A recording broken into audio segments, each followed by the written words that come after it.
Then he throws his bat at that one. Is that enough of it? জাতীয় দলে নেই 1 বছরেরও বেশি সময় ধরে। বলছি বাংলাদেশের সাবেক অধিনায়ক তামিম ইকবালের কথা। সবশেষ ভারতের মাটিতে ওয়ানডে বিশ্বকাপ হয়েছিল গত বছরের অক্টোবর থেকে নভেম্বরে।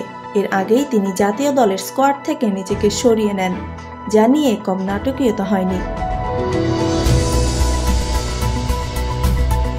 এরপর থেকে তামিম কবে নাগাদ জাতীয় দলে ফিরবেন সেই আলোচনা চলে আসছে। আসন্ন চ্যাম্পিয়ন্স ট্রফির আগে আরও জোর লেগেছে সেই হাওয়ায়। গুঞ্জন শোনা যাচ্ছে 2025 চ্যাম্পিয়ন্স ট্রফি দিয়ে আবারও লাল সবুজের জার্সি গায়ে তুলতে পারেন সাবেক এই টাইগার অধিনায়ক।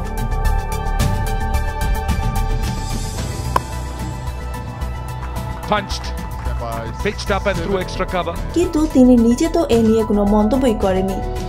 একই সঙ্গে বিসিবিও তামিমের ফেরা নিয়ে কোনো নিশ্চয়তা দিতে পারেনি।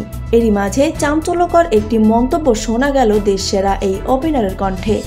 পাকিস্তানি কিংবদন্তি শহীদ আফ্রিদি অবসর প্রসঙ্গে জিজ্ঞেস করলে তামিম বলেন, জাতীয় দলে আর খেলছি না।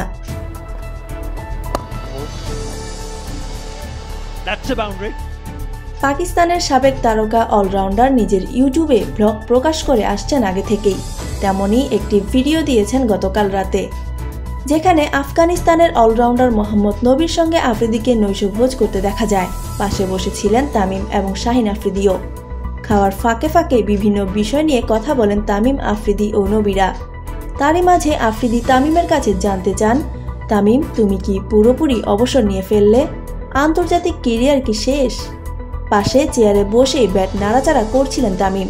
তিনি সাবেক পাক ক্রিকেটারের প্রশ্নের জবাবে বলেন, জাতীয় দলে আর খেলছি না। পরে এক পর্যায়ে তামিমও আফ্রিদিকে জিজ্ঞেস করেন তার রাজনীতিতে আসার কোনো সম্ভাবনা আছে কিনা। জবাবে পাক কিংবদন্তি মজা ও খোঁচা দিয়ে বলেন, আরে তোমাদের অবস্থা তো দেখছি, আমি রাজনীতিতে আসছি না। তখন সবাই সমস্বরে হেসে ওঠেন।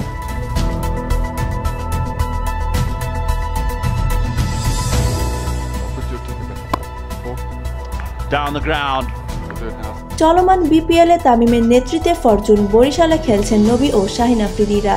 অন্যদিকে শহীদ আফ্রিদি আছেন চিটাগং কিংসের ব্র্যান্ড অ্যাম্বাসাডর হিসেবে। মোহাম্মদ নবীর আমন্ত্রণেই তিনি হাজির হন কালকের নৈশভোজে। পরে সেখানে যোগ দেন তামিম, শাহিনরা।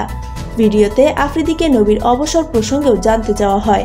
প্রথমে ইতস্তত করলেও পরে আফগান তারকা বলেন, চ্যাম্পিয়ন্স ট্রফি দিয়ে ওয়ানডে থেকে অবসর নেব, এরপর টি20 খেলব শুধু।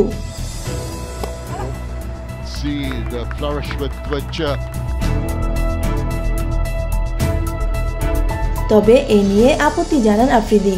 চিটাগং কিংসের এই মেন্টর বলেন, তুমি এখনো তরুণ, খেলতে থাকো, অবসর নেওয়ার কি প্রয়োজন? এখনো ভালো খেলছো, অনুশীলনে সময় দিচ্ছ অনেক। পরবর্তীতে আফ্রিদি তার বাসায় তামিম সহ অন্যদের খাবারের আমন্ত্রণ জানান। তামিমও করাচির বিরিয়ানির প্রশংসা করেন। এর আগে কিছুদিন আগে বাংলাদেশি এই তারকা কেবলই বিপিএলে মনোযোগ রাখছেন বলে জানান। এমনকি চ্যাম্পিয়ন্স ট্রফি নিয়ে পরিকল্পনা কিংবা বিসিবির সঙ্গেও আলোচনা হয়নি বলে নিশ্চিত করেন তামিম।